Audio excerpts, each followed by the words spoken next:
And there we go, everyone. We are back again for another fantastic conversation on Friday Night Counter Attack. We are rocking, we are rolling. Yes, I have put the purple light on. It's mostly because my wife isn't here. She's like, Hamza, you look bad without the purple lights. I'm like, you know what? I'll put it on today. It looks a bit good.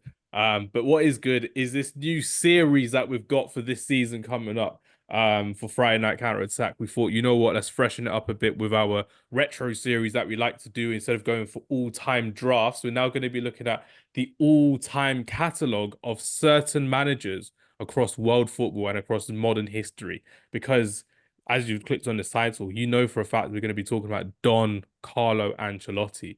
And we are going to be talking with two very, very reliable people to speak to on the matter of management and on the matter of charisma, of style, of honestly football knowledge heritage we've got today as well. So in London, East London, it's a sunny day in East London today, and someone who's enjoying the sun at the time of speaking is my good friend Matthew from Back in the Net podcast. Matthew, I'm looking forward to seeing the new season. I'm looking forward to seeing you in the new season as well. How's everything going? And have you still been training with your goalkeeping skills this summer? Are you up to date? Are you fresh? Are you fit?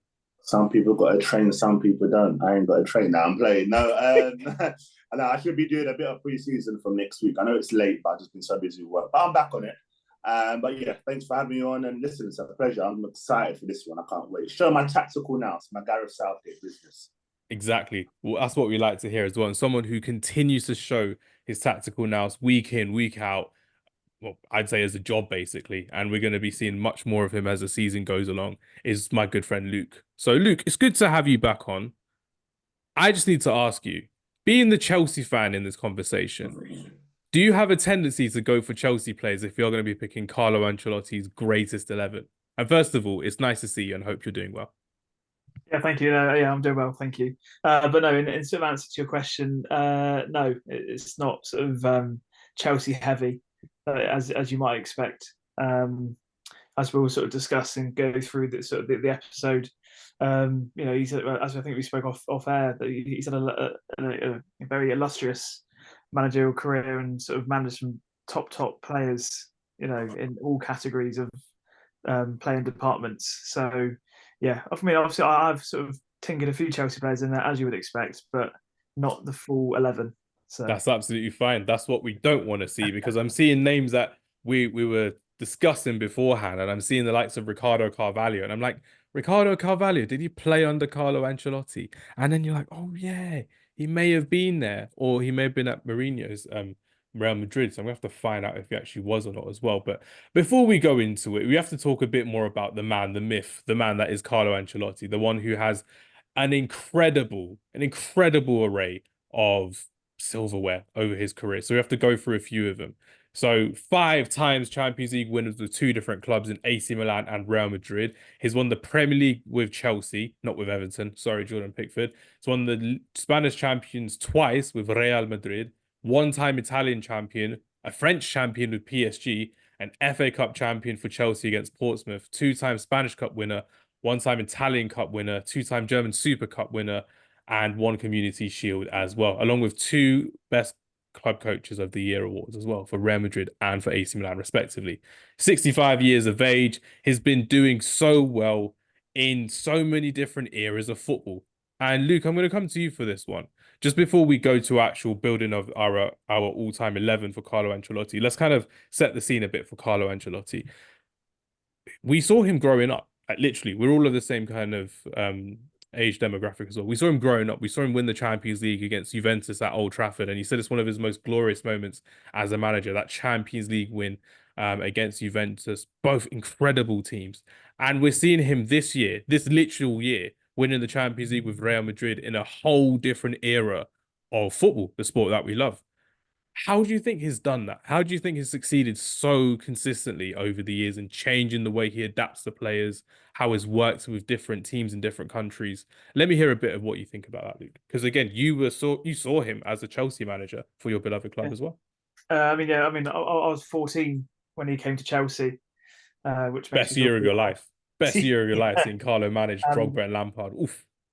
yeah. So when you go back to that sort of early 2000s at AC Milan, he played a very sort of back then a very standard 4-4-2, and as he sort of progressed and sort of evolved as a manager over the years, that's he's not playing a 4-4-2 now at Real Madrid. He's playing a very more modern style of football. So I think that just comes with sort of adapting to what the modern game is nowadays, and what players he's got available, and sort of what players are capable of doing compared to what they were 20 years ago, but really. So I think players and managers can sort of get stuck in their ways and be quite stubborn with their approach, but it seems that he's been continuously sort of developing himself and trying to make him as best as he can be, which is why still to this day, even after that really terrible time at Everton, really, he's managed to sort of bounce back and actually sort of succeed and win another Champions League this year. So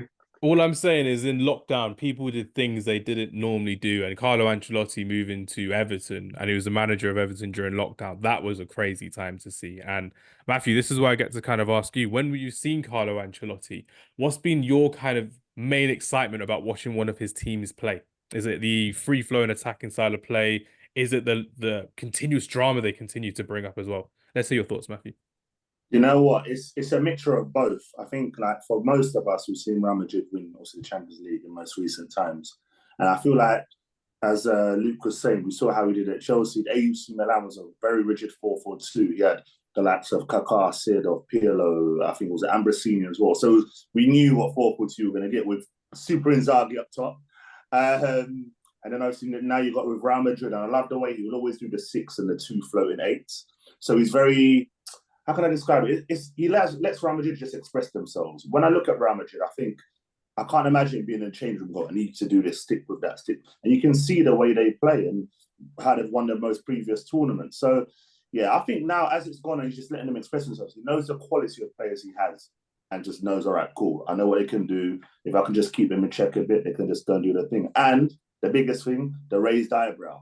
When that eyebrow goes up, it's a wrap. It's easy doing that in Champions League finals, doing that against Tottenham in a 5-4 FA Cup game as well at Goodison Park. It's insane.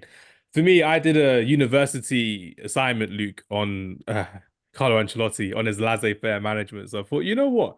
Whilst I'm looking through all of this, I can make this into a proper podcast. And it kind of inspired me to talk about Ancelotti in the way that so many different managers now are so over-reliant on their tactics that they believe that they have to micromanage a team to become the best. And we've seen that with Guardiola. We've seen that with his disciples as well. Arteta, Maresca for Leicester, now at Chelsea, Eric Ten Hag at Manchester United, Xavi at Barcelona until he got sacked. He even won the league with Barcelona in his first season. And then you're seeing someone like Carlo Ancelotti, and you're not really seeing anyone of that kind of ilk anymore, who used to be someone who's so laissez-faire. You got Sir Alex Ferguson, who was the opposite of laissez-faire. He was the most he's a destroyer as a manager. He would destroy people's confidence. He'd destroy referees, coaches, everyone. But he'd do it with the will to win. Carlo Ancelotti is the most laid-back manager we've ever seen for me that's been at the top level for so long. And it's incredible to see what is actually achieved, what it's gone on to as well. And for me, before we move on to the next kind of topic, it's the fact that you've seen him do it in different countries. That's a very, very big trait for him to do. And he's done it at he's done it at Real Madrid, he's done it at Bayern Munich, PSG, Chelsea, AC Milan, 2 stints I think he had at AC Milan as well. Or maybe it was one really, really long one at the same time of speaking.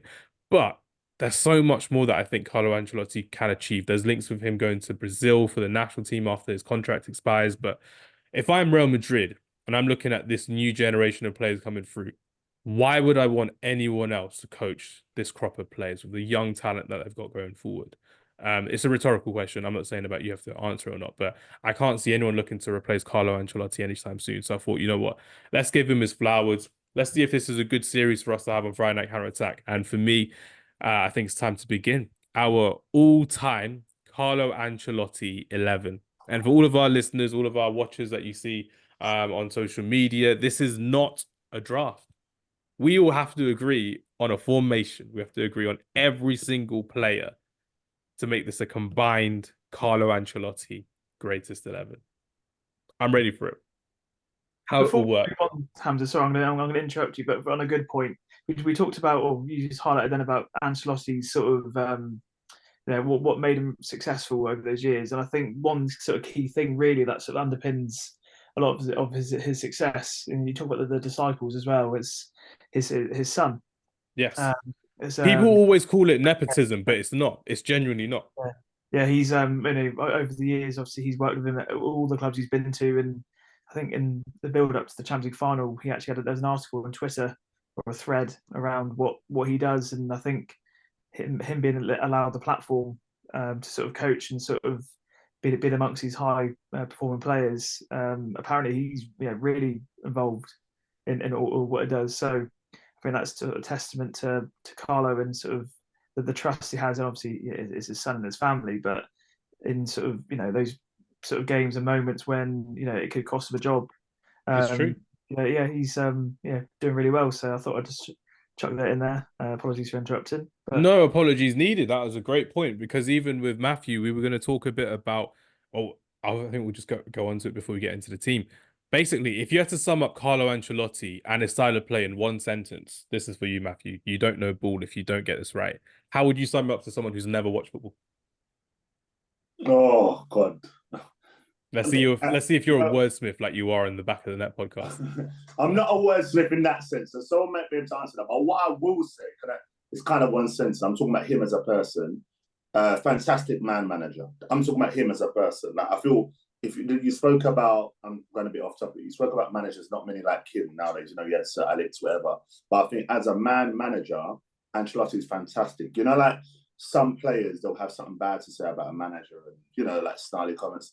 I don't think I've heard any player say anything negative about him. And you can see how he treats all the teams he's been at and what he gets out of them. So I'm just going to say great man manager and leave it there. Matt knows ball. We move. That's an easy way of moving about. So I'll happily take that with you as well. But just on Luke's point as well, it's the fact that Carlo Ancelotti said, I think just before the Champions League final, he said the mistake that managers make nowadays is they take away the creativity from players, which is why football's getting so boring and so dull in so many different big leagues across European football. And that was the proven point in the Euro 2024 when everyone just wants to defend and keep the ball and not lose and show no fear, really. And when you see Carlo Ancelotti's teams, they play with no fear on the pitch. So I think that's a good way of summing up Carlo Ancelotti. No fear. If I knew how to say that in Italian, I would. But yeah, without further ado, goalkeeper, then a back four, and then we'll see what formation we make, which will fit with this one as well. Oh, Luke, I know you've been absolutely dying to choose a goalkeeper because, well, obviously you're not going to choose it. We all have to agree. But I like to hear your first impressions when you've got someone like Dida, Thibaut Courtois, Petr Cech, Jordan Pickford, Manuel Neuer, and of course, Gianluigi Buffon. These are just some of the keepers to name in the tenure of Carlo Ancelotti's career. Who would be your preference for goalkeeper? Well, I sort of base mine off sort of longevity around sort of the impact on the career that these players have had through Ancelotti rather than just sort of instant impact in terms of success. I like it. That's a good way of putting it. And you know what, Matthew? Do you think we should go with that as the theme for this team?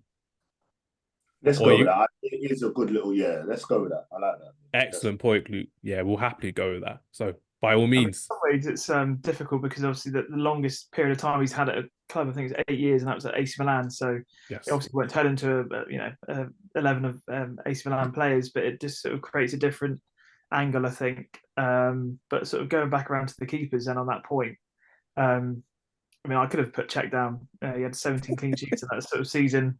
That was a great Chelsea team, though. I have to say that 2010 team was fantastic. Incredible team.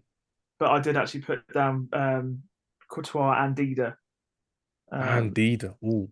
As like a sort of like, I wasn't entirely sure which one to sort of as a preference, but let's debate that. Let's debate that because again, just for our listeners as well, we're not going about who's the best keeper in this conversation. We're going for who's the best keeper under Carlo Ancelotti, who's improved the most and who's been more of a suitable keeper for them because Dida won the first Champions League for AC Milan under Carlo Ancelotti in a penalty shootout in 2003. And then Thibaut Courtois, why is my English lacking? Thibaut Courtois, 2022 Champions League final in Paris with those 15 the shot saving ability he had in that game was incredible against Liverpool, and he silenced Liverpool fans. Matthew, you're the goalkeeper in this trio of us today. Who would you go for as the best keeper under Carlo Ancelotti in his tenure? To be fair, those were the two I had it between as well. I will say again, special mention to Peter Cech but I think his thing was under Jose, wasn't it? Like his main, yeah. So Dida was classy. Can I just say, Dida made me get that little line in my head, or the little double line in my head, by the way. So let me just big up Dida for that. Yeah. Courtois for me, I feel like, since he's been when he played under Ancelotti, he's been incredible. That Paris one alone was just incredible. Like it was like no matter what Liverpool did that day, they were not going to get past it. It was absolutely incredible. I know he's had injuries and stuff like that, but what he's done for that Real Madrid team under Carlo, I think he's just been nothing short of amazing. So I think we can go with Courtois, but it's not that big a gap because Dida was fantastic in that AC Milan team. But people kind of forget that Celtic incident. If you know, you know. If you know, you know. Do you remember that, Luke, the Celtic incident? I don't know. No, it'd be one if I typed Dida on Google, it would come up straight away. But yeah, it would definitely. It's one of those like the new generation would just know Dida from that and be like, nah. Like you can't disrespect him like that. I hate when the new generation try to talk about football. It's crazy. That's why one of the things I saw recently was how they compared David Villa to Alvaro Morata. And I'm like, no, God damn it. Don't you dare do this kind of thing to me. Oh, no. So no Gianluigi Buffon because clearly he had better times elsewhere under different managers. No Manuel Neuer because he was only there for a season or two at Bayern Munich. And no Jordan Pickford because Jordan Pickford is Jordan Pickford. Right back. Oh, Matthew, I'll let you lead with this one as well. Talk to us about some of the suggestions you have for right back. So I've got put up my list here. Prove Matt knows ball. We've got this one. We've got the most recent. We've got Danny Carvajal. Fantastic. Yes. Ballon d'Or shout this year. I don't care. Anyone says, argue with yourselves. He's been fantastic. Champions League winning goal. Great for, we're talking in general, but great for Spain, whatever. But I've gone straight with Cafu. Yes. I don't think there's any debate whatsoever. I feel like the thing with the Cafu one is that I can't remember the exact age he was when Angelo came in, but it was just like he just was endless. He just kept going and he would bomb on back and forth. And he was part of that great defense with who we will name after, I'm sure. But honestly, great right back. And under Ancelotti, he was fantastic. So you can't go anyone else other than Cafu. I think he did manage Ivanovic, but I don't think, again, he had too long with him. I'm not sure how long. He was the one who really put Ivanovic on the map at right back when he was through as well, because they had an interim manager in Gus Hiddink he played him as a right back. That's the one I can remember, Gus, yeah. And then when Ancelotti came in, that was when he kind of shone as a right back. So it was a good honourable mention for Ivanovic. Yeah. But when you've got someone like Zambrotta, you've had someone like Danny Carvajal, like you mentioned, Philip Lahm even at Bayern Munich. Lucas Vazquez has been a good player over the years for Real Madrid. Lilian Thuram as well. That's a big one to have gone for. But just a quick one, sorry, on Lilian Thuram, because I now put that down. So I'll remember. How long was the at Juve with Carlo? 2 seasons. 2 seasons was it? I can't remember. Yeah, about 2 seasons. Yeah, it was like 99, 2001, I think it was. Luke knows ball. Luke definitely knows football, which is great to see. I think for me, this is going to be the most difficult conversation of the entire podcast. The entire podcast rides on if we know football or not, because this conversation right here is what makes and breaks this whole series for the podcast. It could be unreleased about how we get this conversation going, but I know for a fact we're gonna prevail. We're gonna do well. I can see the positivity on Luke's face. I can see the anguish leaving Matthew's face as we're about to talk about centre backs. Let me just read out a few names on centre backs. We can do a start bench cell later on, but we can talk about some of the centre backs that are played under Carlo Ancelotti. So we've got Alessandro Nesta, Paolo Maldini, got John Terry, Thiago Silva, Fabio Cannavaro, Rafael Varane, Pepe, Sergio Ramos. Oh, 6 can't go into 2. I've done the maths, Matthew. I've done the maths. I don't know how it's going to happen. It's my choice to take lead on this one. I'm wearing a Sevilla kit. On the back of the kit, it says Sergio Ramos. Sergio Ramos with that last-minute equaliser to set the scene. He equalized and he saved Real Madrid from losing 1-0 to Atletico Madrid in the Champions League final in 2014. Without that goal, for me, Real Madrid don't get the success that they get. It would be another nearly time that they had under Jose Mourinho quite a lot, and it wouldn't have been the case for them. And I think for me, Sergio Ramos has to make it into the team, one of the greatest centre backs of all time for me, definitely of the modern generation. And hear me out, fellas. This is what I like to do because I got it written down. You may hate me, Luke, but the way I want to do it is Sergio Ramos centre back, Alessandro Nesta centre back, and then Paolo Maldini left back. That's what I want to do. That's what I've got here. Matt knows ball. Matt's applauding as well. I don't mind it. I don't mind it. No, I'll disagree with that. Oh, go on, Luke. Let's hear it. I'll tell you why. Because your left centre back for Ramos is Maldini, and then you got Marcelo at left back. I forgot about Marcelo. I did that. Oh my gosh. Budge. Luke. Luke from downtown. Just swished it. You just swished it. It's playing like it's like the Boston Celtics right now. That's why he's wearing green. And I'm one of them fans when they're watching the ball go, you're like this. Wow. It's like me watching cricket. I'm just seeing like all the sixes just going into the boundary. Oh, this is crazy. Oh my goodness me. I told you this is gonna be difficult. And that's the way that I've gone. That's the way Matthew's gone. Yeah. You know what? Okay, Hamza, what about this? Let's hear it. Ramos right back? God, no. Ramos right back. It's gonna sound mad. I think we have to remove Ramos. I don't think so. I think you have to have Nesta over him. That's my opinion. I think you have to have Nesta over Ramos for me. Luke, make your case for Marcelo. I need to hear it. Well, he talks about Carvajal in terms of the sort of influence he's had in the modern day. Marcelo did that for a longer period of time. It's true. And the speed that Marcelo would bring to the team, the experience that he had, even when he wasn't starting every game. You had Ferland Mendy at left back in that 2022 season, which was unbelievable with all those comebacks. The comeback against Chelsea, the comeback against Manchester City, unbelievable against PSG as well. Ooh. And I'd argue that Maldini's better than Nesta as well. So that argument's not right. all we know is for sure Maldini's making it into the team. That's all we know. We can guarantee Maldini's making it into the team. Okay, what? So you're saying Maldini left centre back. So if we agree with Marcelo, who's going next to? Are we agreed with Marcelo? Oh, you know what? If we're going if we're not doing a Gareth Southgate and putting square pegs in round holes, then that's fine. Marcelo is the best left back that Carlo Ancelotti has definitely coached. I mean, you got Ashley Cole, David Alaba plays centre back and left back as well. But this is the question. Who's had a better career in football? Sergio Ramos or Alessandro Nesta? When you're looking at how... That's the end of it with the World Cup going to Sergio Ramos. But that's not what we're doing here. Like Luke said, the theme is to go with how they played under the manager. So for me, Sergio Ramos, he was fantastic, but it's been fantastic for the majority of his career. And for 2 or 3 seasons or so, he did play under Carlo Ancelotti, and he was magnificent under Carlo Ancelotti, winning the Champions League, qualifying for... He didn't really qualify because he was just one of the best centre-backs in La Liga. But I don't know with this one. Luke, let me hear your thoughts. Have I been able to sway your mind, or are you still happy with Nesta at centre-back? Well, Nesta never crossed my mind anyway. It was Ramos for me.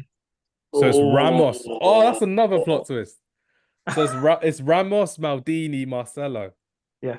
Oh my goodness. So perfectly when you mentioned about Ramos and that win, the equaliser in the Champions League, that could have spiralled Ancelotti's career in a downward path as well.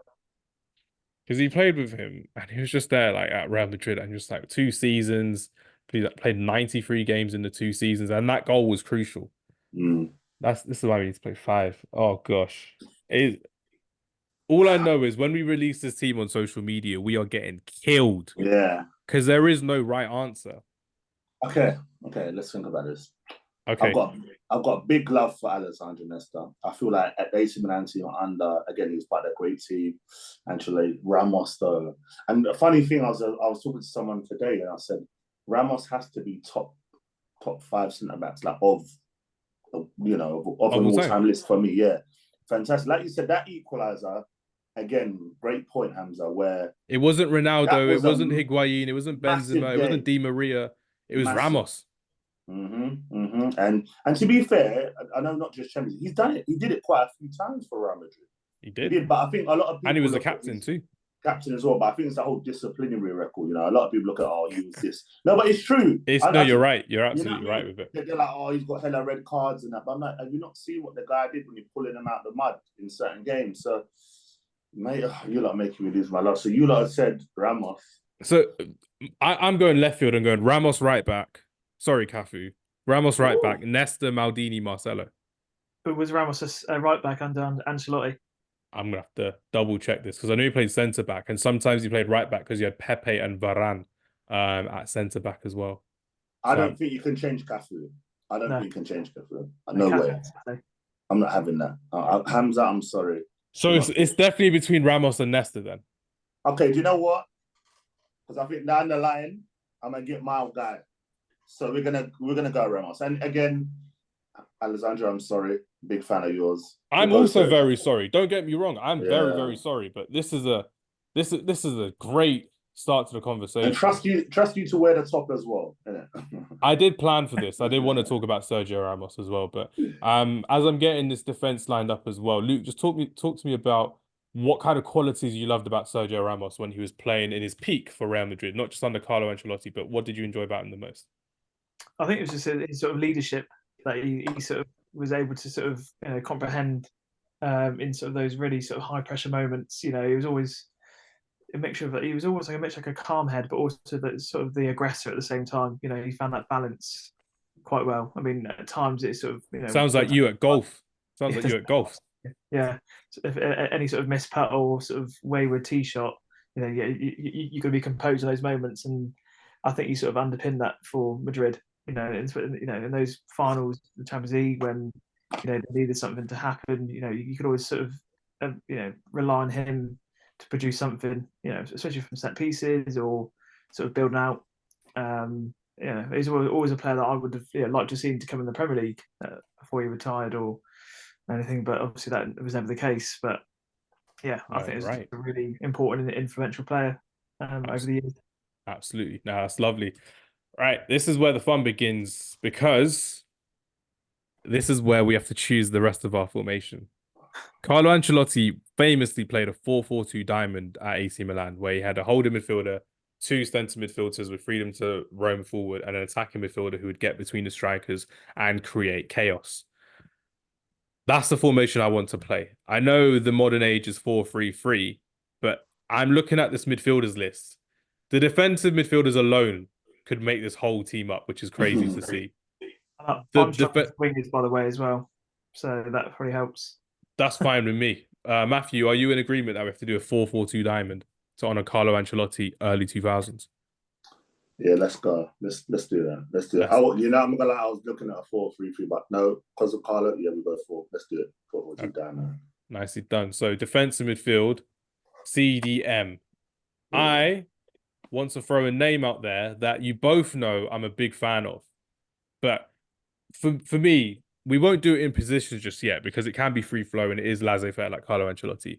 But there's a name I need to throw into this where I know you both believe that I'm 100% serious. This team doesn't work for me without him. Clarence Seedorf has to be in this team for me. He doesn't have to be CDM. He can be a CM, but he needs to be in this team because of what he brought. His flair, his aggression, his power on the ball, his technical ability that gets compared to the likes of Kobbie Mainoo.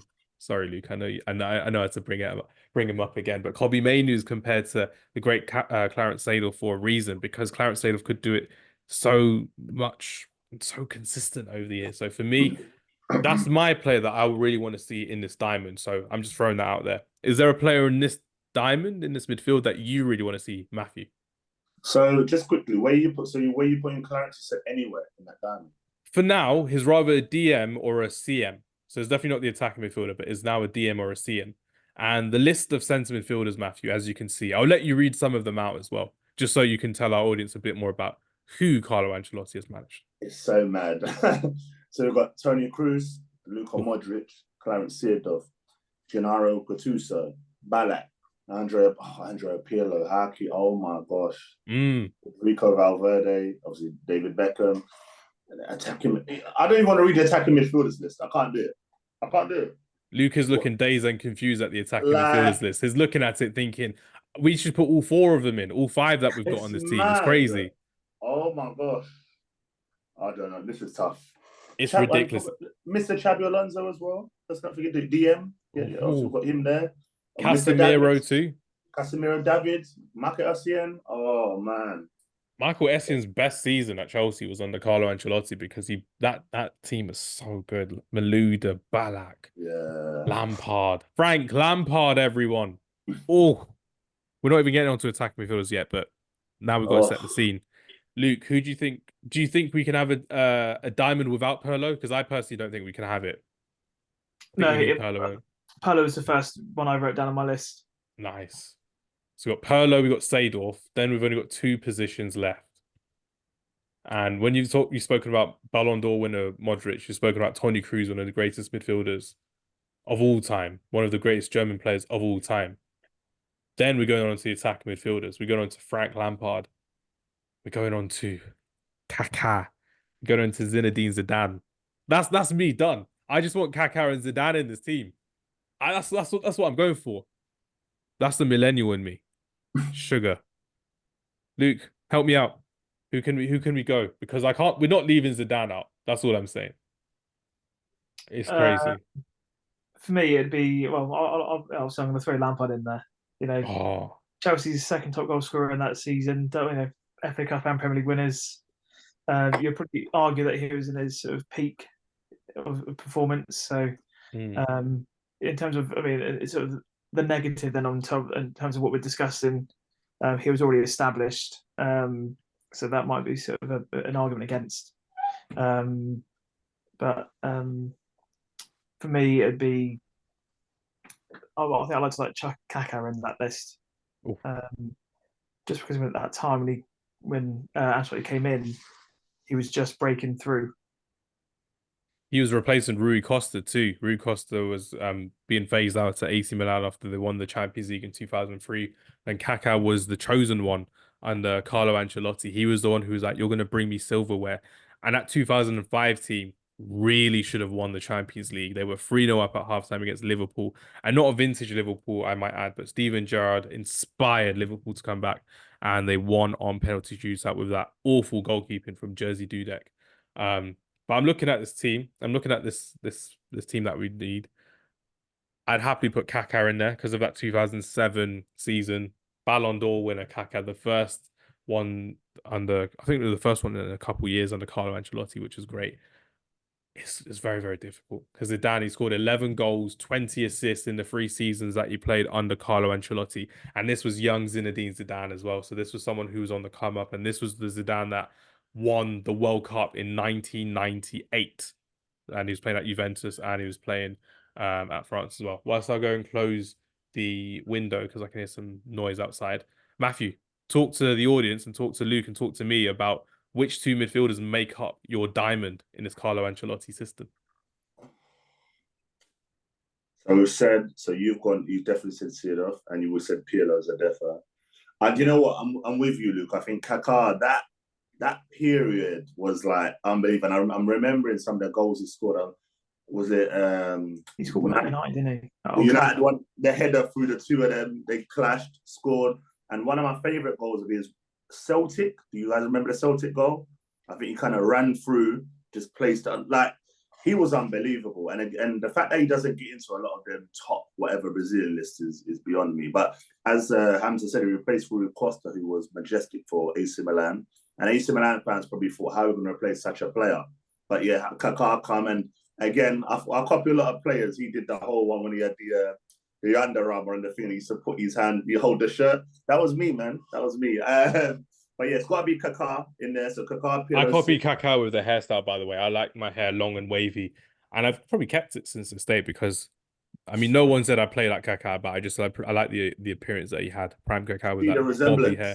I see the resemblance. That's the one. That's the one, I just need that Hamza. AC Milan kit. I just need that B win AC Milan kit, and I'd That's fit the in really, one. really well. That's the one. Kaká, yes. Or the last one. Are we unanimous on Kaká then? Yeah, 100%. Yeah, I think so. 100%. Yeah. Okay, so 100%. now it's that final pick. Oof. I don't want I can't not have Zidane in this team. I'm still looking at other midfielders that played really well under him. Antonio Conte was fantastic. Yeah. I don't want to discount Toni Kroos already, but Toni Kroos, man, he was at the top of his game and he continues to get better and better and better. Modric as well. Valverde, 2 Champions Leagues, the assist in the Champions League final to Vinicius Jr. That was a big talking conversation Did as he well. mean it? Did he mean it though? When you got Van Dijk defending against him, he definitely meant it from there as well. One attacking midfielder that definitely won't make it into this team, but he has to get appreciated for what he did. Isco. Isco was a baller under Carlo Ancelotti. And that's where you've seen the best of Carlo Ancelotti for me, when he lets his attacking creative midfielders thrive. I'm not going to count Ronaldinho as an attacking midfielder, but he thrived in the 2010 era of AC Milan because Ancelotti was like, go and play. There's that Champions League run that they had when I think they played against Manchester United in one game, and he just tore up Rio Ferdinand in that first half, and he was incredible to watch. And that wasn't prime Ronaldinho that we saw at Barcelona. It was Ronaldinho coming to the end of his career, and he still looked good because Carlo Ancelotti was like, yeah, you can go and play. You'll be fine. And that worked so, so well. Oh, dearie me. Dearie me. Could we take out Pirlo to try and fit 2 of them in? Would that work?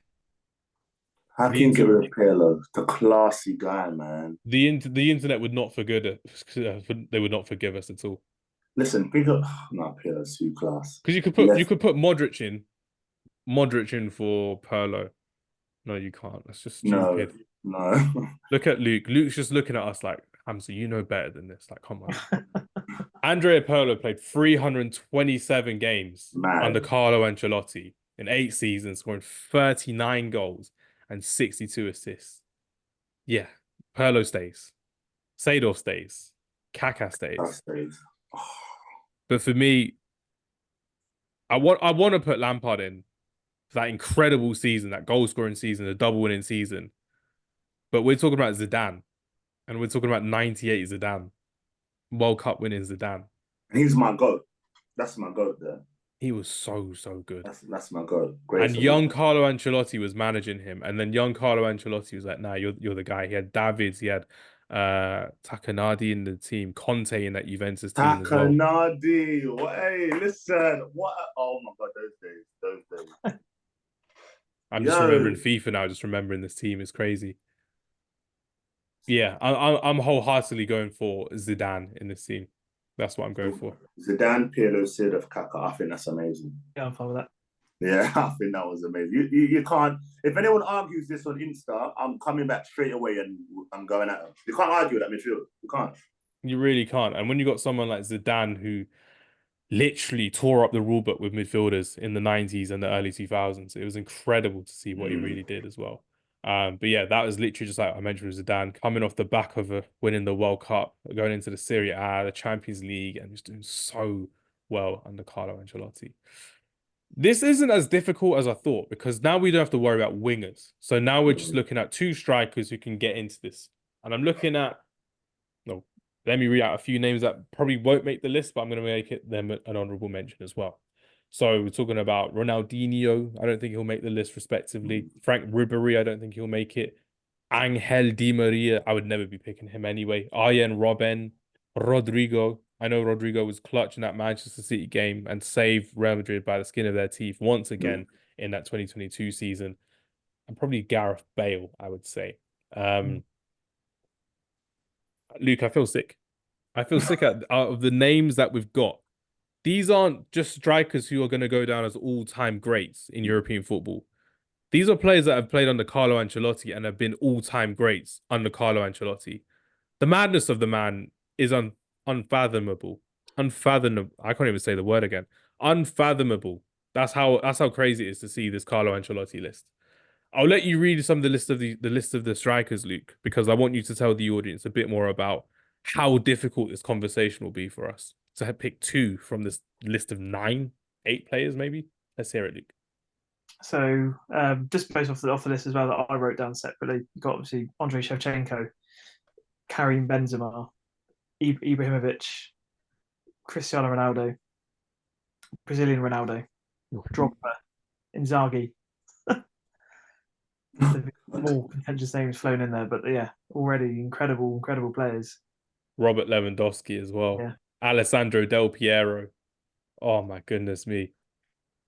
Matthew is struggling. I just heard Matthew's dinner just come up through his throat. I could just hear it from his microphone. It's crazy. You know That what? gulp I'm was insane. struggling, but there's one striker for me that has to go in. That I think there's no ifs or buts about this one. Oh, there's like that. Basically, this is going to be a very. I may be wrong about the defenders one, the centre backs one. This may be a big debate between the three of us because I've got one in mind.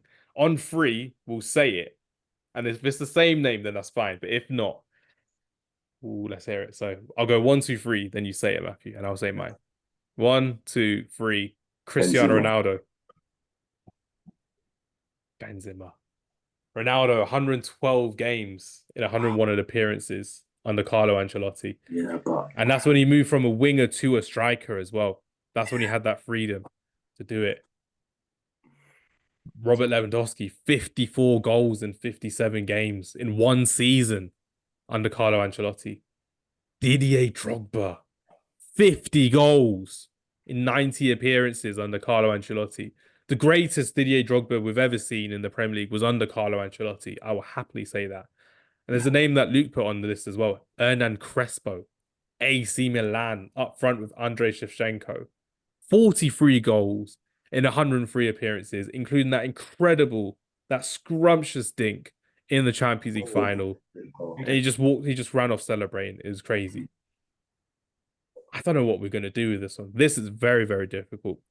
Matthew, state your case for Karim Benzema. Let's hear why we should be putting him into this team. Because for me, I would want to go for Andrei Shevchenko and Cristiano Ronaldo. But let me hear your case for Karim Benzema. I just think, you know, I can't remember what season it was where we all thought Benzema should have got the Ballon d'Or. I can't remember what year that was. And eventually, I think it was 2002. And 2022. 2022, sorry. And yeah, I just feel like new levels were unlocked. He just went up a level. Look, think about the games when Benzema broke through. Let's talk about, sorry, Luke, you know where I'm going with this one. Chelsea away. Yeah? He won the Ballon d'Or that year, by the way. He won it after the Champions League. Listen, so that look, again, I'm copying players. You know, I used to get the I don't know, I've got a problem. You know, the little bandage thing, yeah. He just go off on it. Luke, I told you he was a model, by the way. He likes modeling different things. I know, but like, listen, both models against them, and you can see like what he meant to the Real Madrid team as a whole. Like you kind of felt when he played Champions League at the Bernabeu was always the toughest game anyway. But he just brought something different to them in the biggest games of all. And I feel like under Ancelotti, I know you said about Cristiano Ronaldo and goals, etc. But I think Benzema was just incredible, absolutely incredible. The goals, total team player as well, bringing other players into the games. And how you can leave him out is beyond. I know what you mean about Shevchenko at AC Milan. He was fantastic. But for me, Shevchenko nowhere near Benzema in this team. Ooh. Let me just one sec. Bold claim. Drop that. Luke, I'll let you respond to that if you agree. If you disagree, let me hear your thoughts, Luke. I mean, I would have to agree with Benzema. He has to be in that list. Okay. Just his consistent numbers over the years as well is just, incredible. He did it in 2 stints as well under Carlo Ancelotti, the first time and the second time, which was ridiculous to see. But I'm looking at it and I'm thinking, I know the internet will hate us for this, but I still think Cristiano Ronaldo, for what he did, prime Cristiano Ronaldo under Carlo Ancelotti, it was magic.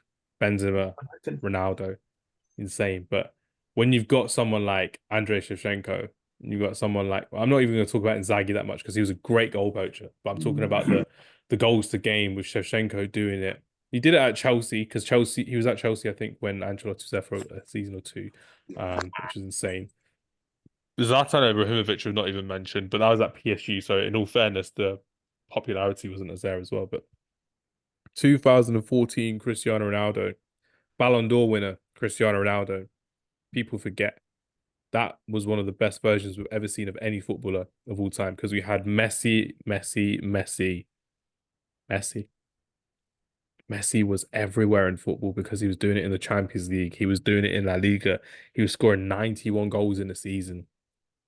Who was the manager that brought Ronaldo up after Jose Mourinho? It was Carlo Ancelotti. And Carlo Ancelotti brought in Gareth Bale. Florentino Perez did a madness. So you had Bale, Di Maria, Karim Benzema, all to support Cristiano Ronaldo. And when you have players of that ilk supporting Cristiano Ronaldo, the Champions League, we talked about Sergio Ramos saving Real Madrid in normal time with that header. Ronaldo was fantastic in that run-up. That game against Bayern Munich, I believe in the quarterfinals, was insane to see what he really offered. And without a shadow of a doubt, I've got to put Cristiano Ronaldo into this team. What do you guys think? Luke, let me hear your thoughts. Oh, so you put both in. Benzema and Ronaldo front two. Yeah. I mean, Would you agree? You put your notable mentions in. Shevchenko, obviously, his numbers were incredible in that 2005 season. I remember it was the front cover on FIFA, I think, at that time as well. He was also Ballon d'Or winner as well, Andrei Shevchenko, which was incredible because he just did it. And he scored the winning penalty for Carlo Ancelotti in that iconic 2003 penalty shootout against Juventus. It was iconic because it's Buffon versus Dida, not because of the game. The game was very boring. It was at Old Trafford, which looked cool, but it's a very, very boring game nevertheless. But it kind of goes to show that actually there's so much more that you've got in this team when you've got Ronaldo, you've got Benzema together as well, and it's looking absolutely incredible. But I kind of need to throw out one name. You may not like me for saying it, but I'm going to throw out his name anyway because I thought he's done pretty well to play under Carlo Ancelotti. Dominic Calvert-Lewin.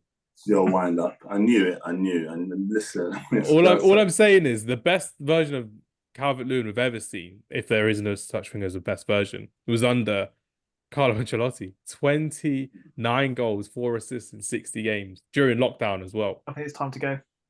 It's time to go. I'm looking at it and I'm looking at how incredible that is. But it goes to show. Before we round off our team as well, we've noticed our team. But Luke, let me hear your thoughts, and Matthew as well. I'll retort to some of it as well. Do you think strikers just love playing under Carlo Ancelotti because of the freedom, the creativity he gives the midfield players, the license to roam? He doesn't give them specific instructions to be a poacher, to be a target man. He doesn't give them a reason to always run the channels. We've seen that with Vinicius Jr. going more infield this season compared to being a winger that we're used to seeing as well. Let me hear your thoughts, Luke. Yeah, I think it's to sort of giving players that sort of creative freedom in that sort of final third. We sort of use that in the team that I help up with. Get the ball into that final third and just let the players do what they're capable of doing. Matthew, they call him Don Luke for a reason. This is what I'm telling you. They call him Don Luke because Luke is just there with his eyebrow and it's just like, yeah, you will play the way I want to play. Works really well. Sorry, continue, Luke. Thank you, Karen. That's right. And it seems like all the numbers for each of those strikers, they sort of complement each other. So it seems like he's been consistent with that approach with his forward players over the years. So even Calvert-Lewin's capable of doing that. So yeah, it's again testament to the work that he does over the years and sort of the detail he allows, and just again that sort of expressive, creative play that he sort of underpins. So yeah, absolutely. The way I'm looking at it too, Matthew, when I'm looking at it, I'm looking at imagine this team as an all-time team, and you don't even have to worry about Carlo Ancelotti as a manager. Carlo Ancelotti as a manager is just a bonus when you're looking at the quality of plays that we've got in this team as well. But the way I'm looking at it, I just kind of want to know from you, Matthew, was there a player that you thought, you know what, Carlo Ancelotti never really got the best out of him? Because I'm looking through some of these greats, and I'm struggling to find a negative with this. And for everyone listening, I know we talk about positivity and we talk a lot about things, but we've not mentioned Jude Bellingham once. We've not mentioned Vinicius Jr. once either. Bellingham's had one season. Vinicius has won 2 Champions Leagues. He scored in 2 Champions League finals under Carlo Ancelotti. And at the beginning of the season, Vinicius Jr. was like, oh, no, I don't want to play with my back towards goal. And Carlo Ancelotti was like, no, we'll work this out. And they worked out within like 6 games where Vinicius would still be a winger and Bellingham would be that false 9 going in and out of that central position. But it goes to show that the quality of management is still there. But let me hear your final thoughts on Ancelotti with these younger players at Real Madrid. You know what? Just on the first point you mentioned about any players, it's funny because I'm looking at the list, and when you look at the list of players, you can remember everything great they've done under Ancelotti. You can't think of a bad period any of these players have had. And if there's anyone, Ancelotti nearly got David Beckham back in the England team after playing at LA Galaxy. That goes to show the quality of the man. you know, and you look at some of these and you think like, cool, if it didn't work out as well as the others, it's due to just the time that Ancelotti may have been at the club. That would have been it. We've not mentioned R9 as well, remember? About how we mentioned played with R9. You know, and that was a great shout by Luke. I think in terms of younger players, what I love is that you can see as well now in terms of the freedom to express themselves. And in a world where we have managers that are so rigid with formations, it's nice to have a manager like Carlos that's like, I am a Don, but I'm gonna let my team just express themselves. No, but it's true. You're right. You see it when Real Madrid play. Like, you know, Real Madrid may concede, but in a split second, bang, Vinicius is gonna bomb down that wing. You know, now they've added Mbappe, which is absolutely insane. But you know, the likes of Tchouameni, Camavinga play at left back, doesn't have a problem playing left back, but we put him in midfield, he still get the same performance. So he's getting great. Look, Jude Bellingham, that's a prime example. First season there. I'm not sure the numbers of goals he scored. You might be able to tell me the exact numbers, but he's been phenomenal in his first season. So there's some, and you can see when they spoke about him after the game, what he means to the players. As I said, great manager, gets the best out of them. And where do you put this guy in the list of greatest of all time managers? That's another question for another day. I mean, I'd happily continue this series, but I'm definitely going to keep it in my top 3 that I've ever seen. Maybe not number 1, but it's definitely not number 3, if you know what I'm saying. Well, once it comes to the people are asking, who's number 1? Sorry, people's asking me. All I'm saying is, if you've watched Luke coach his teams on a weekly basis, all I'm saying is that there's Luke and then there's managers who aren't Luke. That's all I'm going to say as well. But no, regarding Jude Bellingham as well, he's played 42 games under Carlo Ancelotti this season with 23 goals and 13 assists in his debut season at Real Madrid. And for people to discredit him for what he's done this season, I don't get it. The media want to hate on him after the Euros. I don't get it. But Ancelotti gets the best out of players, and we've seen that with Jude Bellingham. The contrast between Bellingham at Gareth Southgate's tenure and Carlo Ancelotti's tenure is night and day. Absolutely. But Luke, are you happy with this team? Were there any players that you thought, you know what, he definitely should have been in this team? Or are you happy that the quality is just always going to be there? I mean, the quality speaks for itself. I mean, from a biased perspective, I would like to see Lampard at least for the Chelsea. If we needed a Chelsea player in there, yeah, I could see it. I could see it with Lampard. But who would we have removed? Who do you think? We obviously got this team, but because I'm looking at this, for me, the only one I may have taken out for Frank, would have been, madly enough, Kaká. And the reason being, I think the duration of Lampard, like we said, the goals that I'm not sure, Luke, you said second top goal scorer at Chelsea.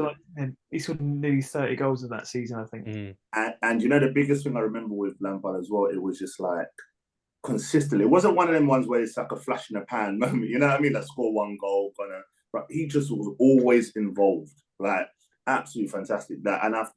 He would have gone in for Kaká, because even though Kaká was fantastic, there was like, I think was it 3 seasons when he was like at the absolute top, and then but the 3 seasons he was at the absolute top was under Carlo Ancelotti. The best of Kaká comes under Carlo Ancelotti. The best of Frank Lampard for me was also under Jose Mourinho too. So I'm kind of just there, like, I don't mind Lampard not being in, but I kind of get we got goal scorer Lampard under Carlo Ancelotti. If you're going to take someone out, if you're going to, because I think Pirlo, I love the guy, class. You know what I mean? Clarence has to be in there, and then the GOAT speaks for himself, Zizou. So. And then with Lampard's stats as well, 40 goals and 26 assists under Carlo Ancelotti. Mad. Unreal. Unbelievable. In only 83 appearances as well. Before I wrap up with this team as well, Luke, let me just hear your thoughts on Frank Lampard as a coach. He's been linked with the England job. So that's why I wanted to get your thoughts on it, because it's not been one of my favourites for the job. But let me hear your thoughts as Frank Lampard with his coaching style, because he is kind of attacking and he is kind of free-flowing as well. We've seen it at Derby. We kind of saw it at Chelsea. We didn't really get to appreciate it at Everton. But let me hear your thoughts on Frank Lampard as a coach, Luke. It's a difficult one because obviously the time that he was there, Chelsea were under that sort of transfer embargo. So that first season, it worked really well in his favour because there was no expectations from anyone really in terms of sort of succeeding and success. And he made the players work, and obviously it built a platform for those players now. Obviously, like Tomori, Abraham, Mason Mount, all the academy products. And I think we got lucky in that first season, really. And I think that almost shot himself in the foot going forward because I think we scraped Champions League football that first season. But I think when you try and mix in the bigger names, then like the bigger profiles that then came in afterwards, for one reason or another, I don't think he had the same ability to sort of connect and sort of get the best out of them. I still felt it was a jump.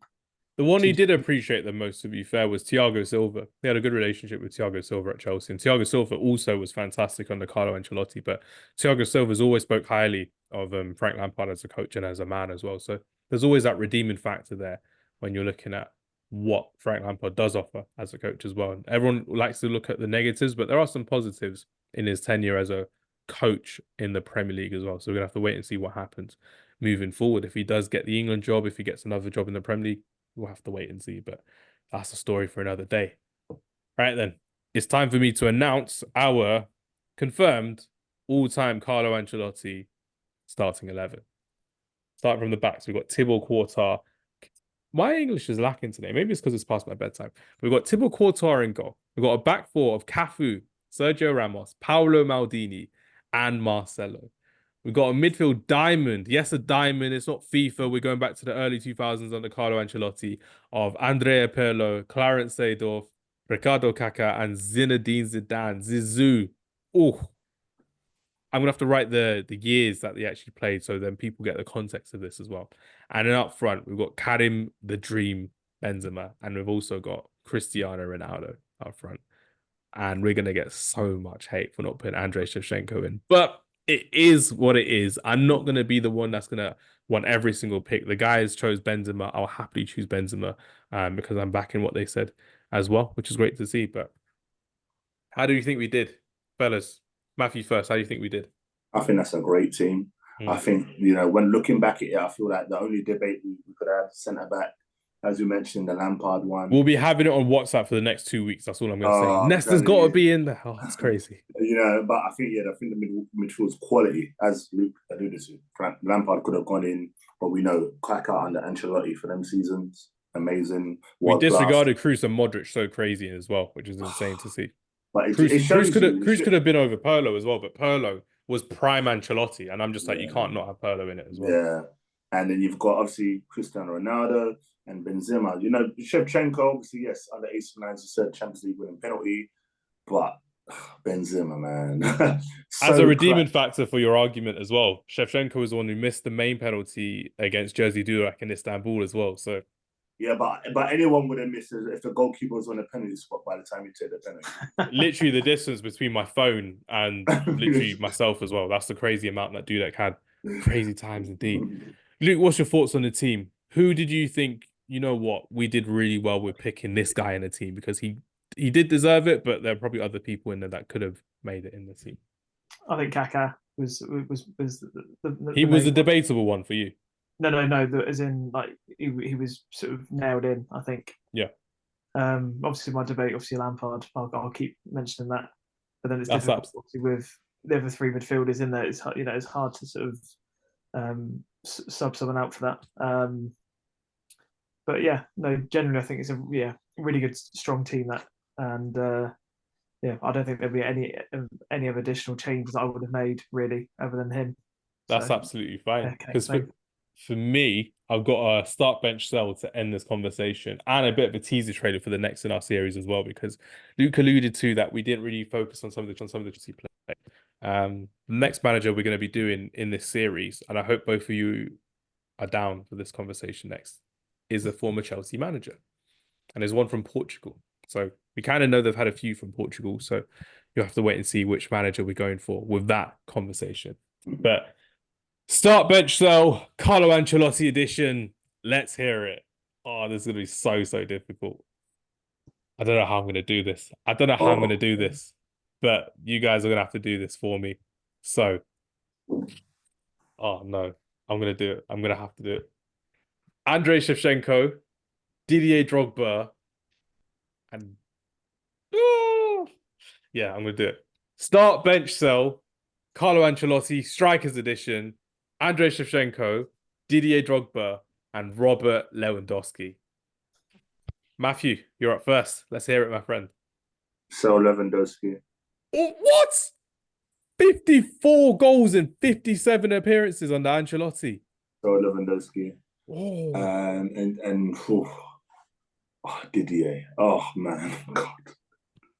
For me, like You I know what? said, Carlo Ancelotti got the best out of Didier Drogba in his tenure at Chelsea. And for me, Didier Drogba, I think that free kick against Arsenal at the Emirates, unbelievable because I he hate was it. Arsene Wenger was hating him that whole game, the build up to that game. He was saying, "Nah, Drogba doesn't do much in big games," and we're just like he drifts in and out, and Drogba scored that amazing free kick. I hated the hate I have for that guy, and that every time you see, oh my The worst God. thing is Drogba was an Arsenal fan when he was younger as well. Yeah, but a lot of people were. It's true. It's you true. know, yeah, okay, let's go.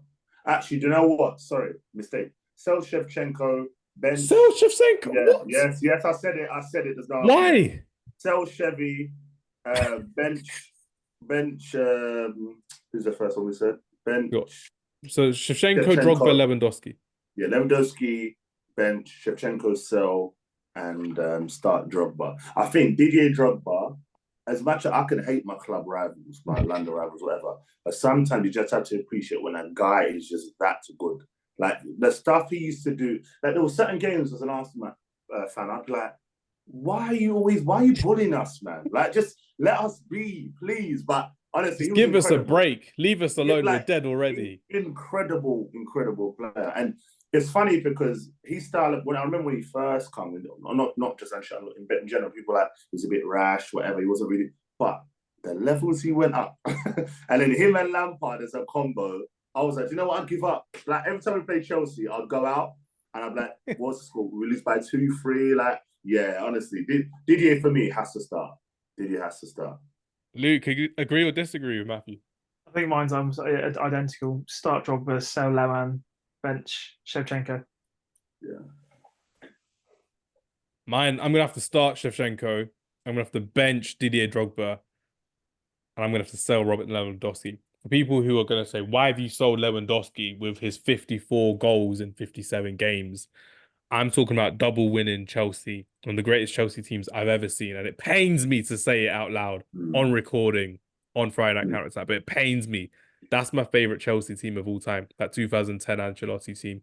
They were aggressive. They were fun to watch. They had flair coming out of every single player. Kalou, Malouda, Anelka, Drogba. Oh, Drogba with that free kick in the FA Cup final at the new Wembley against David James, I believe, against Portsmouth. Fantastic. The only gripe I had was Didier Drogba scored an offside goal against Manchester United to make it 2-1. And I'm just there like, yeah. God damn it. God damn it. They won the league off an offside goal. And we finished level on points, but lost on goal difference because Chelsea were just phenomenal that season. And that's due to Carlo Ancelotti and Ray Clement as well. Shout out Ray Clement. Fantastic assistant coach as well. But for me, Andrei Shevchenko has to start in this little start bench cell for Carlo Ancelotti because of the 103 goals in the 219 appearances. The fact that he played so well in the best years of AC Milan for me, the early 2000s when they were just dominating. The fact that he was then signed by Carlo Ancelotti for thriving under Dynamo Kiev, and they got to the semi-finals of the 1999 Champions League final. But it goes to show that Carlo Ancelotti, he knows a striker, he knows a big man up front, and he knows someone who can get the goals and get the glory. And for someone like Andrei Shevchenko, Champions League winner, Serie A winner, Ballon d'Or winner, I've got to start Andrei Shevchenko. I'm benching Didier Drogba, and sorry, Robert Lewandowski, but I'm selling you because I know you were great under other managers as well. And that concludes the first in our new series of the new season, Greatest 11s Manager Edition, Carlo Ancelotti. That was fantastic. But before I wrap up, I just need to give everyone their outros. Luke, thank you very much for your time and for your conversation. I hope to have you on the next of our series as well. I just want to say thank you very much. I want to say, do you have any predictions for Chelsea before the season starts, Luke? Maresca as manager? I think we'll do much better than last year. I'll say that sort of in open conversation. Yeah, I think it's going to be a brand new Chelsea in terms of how we're going to play. Obviously, he's one of the Pep's disciples as well, so hopefully he has a similar path to what Arteta's done at Arsenal. And yeah, looking forward to sort of seeing how they sort of start in pre-season this week. I think they got Wrexham on Thursday. If they'll be interested. So yeah, hopefully good things. It's true. I mean, I'm looking at it, and when you see like Kieran Dewsbury Hall sign, you got Lavia coming in back from his season-long injury as well. Some young players coming through, which would be very, very exciting to see how they develop under Maresca at Stamford Bridge as well. And I've got to say, Matthew, thank you very much for your conversation. I'm glad that we didn't end up enemies on this podcast as well. My lungs wouldn't be able to take it. My neighbors definitely wouldn't be able to take it. But thank you very much for your time. What's the plan for the Back of the Net podcast as the season approaches us slowly but surely? So just a lot more trying to do like general Premier League now. Obviously don't want to box myself, just Arsenal. And things I'm getting a lot of other general fans on my side, including Chelsea. So yeah, just literally just broadening my horizon with different teams. And listen, expect some big things coming, for Back of the Net. A lot of live vlogs as well now, stadium ones. So yeah, good things in the pipeline. Looking forward to it. Don't want to give away too much. Don't want to be spoiling anything just yet. We may have a few conversations about a few new things as well. This was definitely one of them, which is great. But big thank you to everyone who's listening. Big thank you to everyone who supported our journey as we continue to grow and develop. And I'm looking forward to seeing what we've got next coming up. But everyone, thank you very much for listening. Luke, Matthew, big pleasure as always. Have a lovely evening. Take care. We'll see you next time. Yes.